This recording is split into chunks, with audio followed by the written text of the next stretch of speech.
Hello, good morning, good evening, good afternoon, depending on what time of the day you are watching this live. I wanted to share with you a couple of reasons why you may be struggling with your executive presence, depending on if you are in a work setting or have your own business. It doesn't matter. There's certain things that I've noticed over the years that come up that cause people to struggle.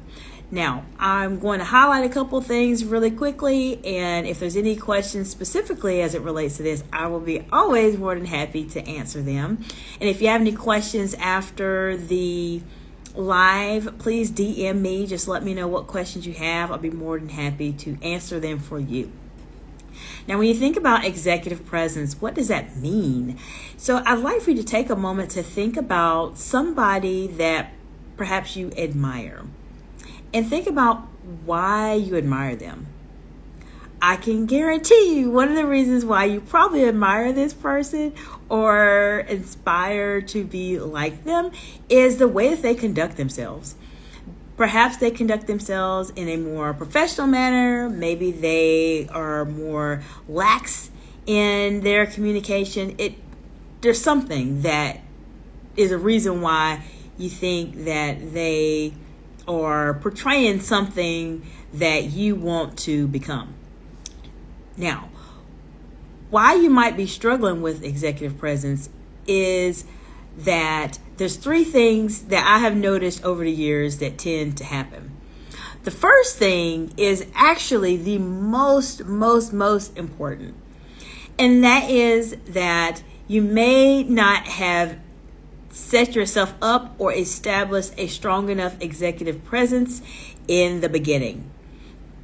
What exactly does this mean?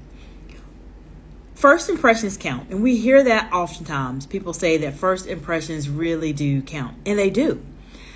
So if you are meeting someone for the first time, think about how you want to portray yourself. What would that best version of yourself do?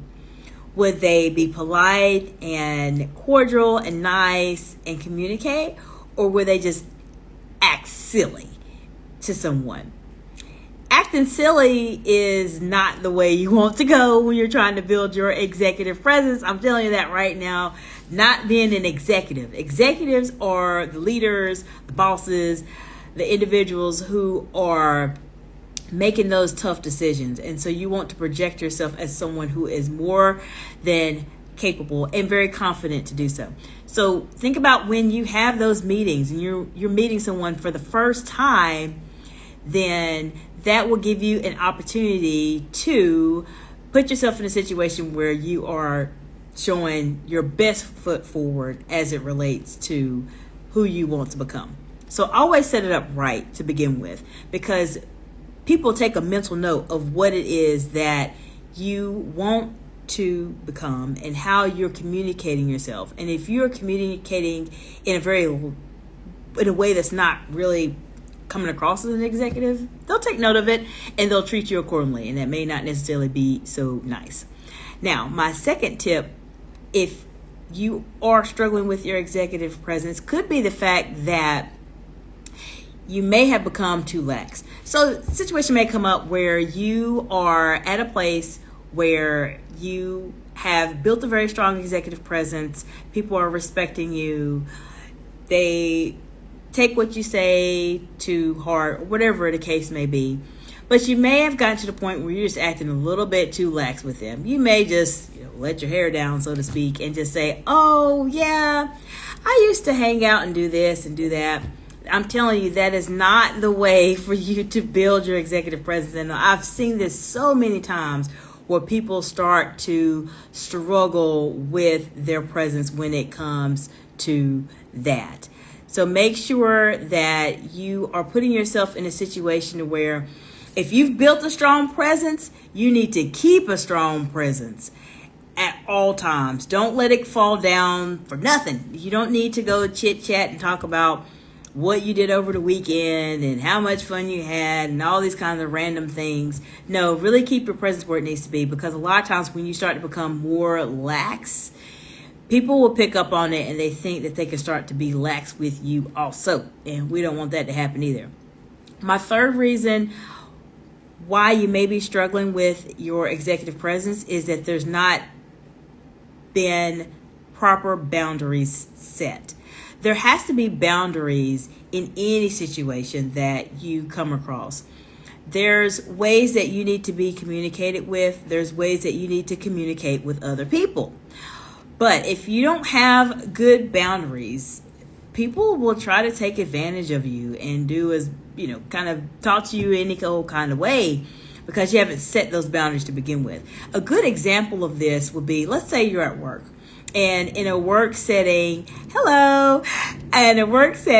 you may find that you are asked to work way overtime all the time.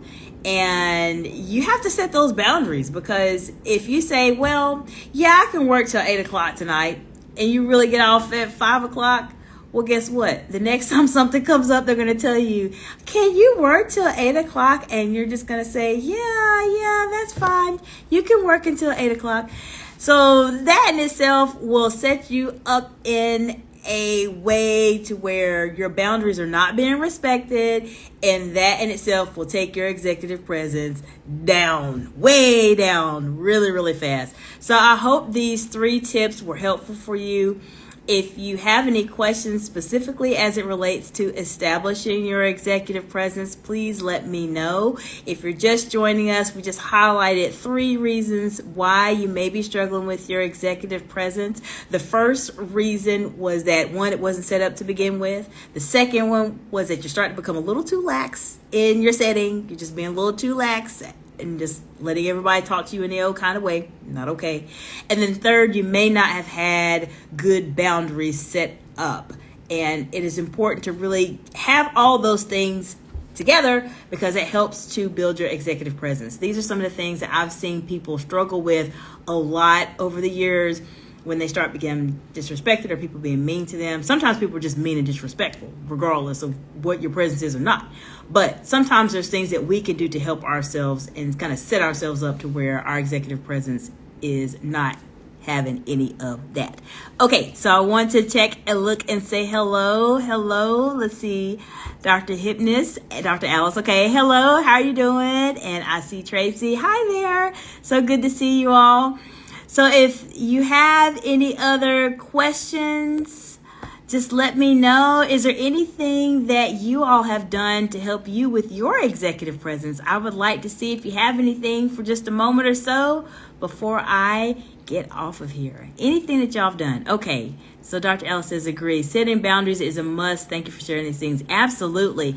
Boundaries are so incredibly important. They really are. And it's not a matter of you're setting like a fort wall boundary just because you want to set one. No, it's healthy boundaries, because those boundaries not only help to put you in the position that you need to be in the eyes of whoever it is that you're working with, but also for you mentally, because we deal with a lot of things as professionals, and being able to create those boundaries also helps us take care of ourselves. One of the things that I say all the time, and you all hear me say this, is if you've ever flown on a plane ever in your life, what do they tell you?